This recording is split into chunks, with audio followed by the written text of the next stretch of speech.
যা যা বলে দে তোর বাপ এসেছে, যা যা বলে দে তোর বাপ এসেছে। এসে গেল ফাইনালি ফাইনালি। অনন্য মামুন পরিচয়, সরি সরি, এই যে দরদের কারণে খালি অনন্য মামুন এসে বলে।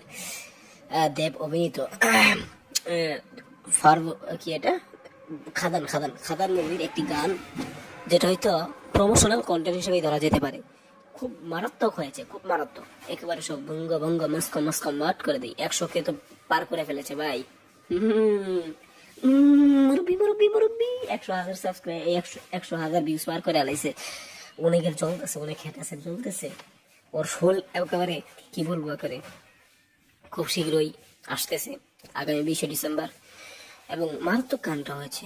এবং দেবের ওই যে বিশেষ করে খোকা বাবুর যে আছে চ্যালেঞ্জ নিবি না শালা, সেটাও এখানে অ্যাডজাস্ট করে দেওয়া হয়েছে, খুব সুন্দর। একেবারে কি বলবো, একেবারে বলার একেবারে বাইরে, একেবারে ফাটাফাটি মারামারি অনেকটা তামিল হিরোর মতো লাগছে দেবকে। এবং একটা বিষয় যে একটা স্ক্রিনে মনে হয়েছে যেটা শাকিব খানকে কপি করেছে, তবে এটা কাকতালীয় ভাই মিলেও যেতে পারে, অথবা যেহেতু শাকিব খানকে আইডল মানে দেব, হয়তো এই কারণেও দিতে পারে। তো যাই হোক, আর কি বলবো, আর বলার কিছু নাই। থ্যাংক ইউ ভিডিও দেখার জন্য, থ্যাংক ইউ।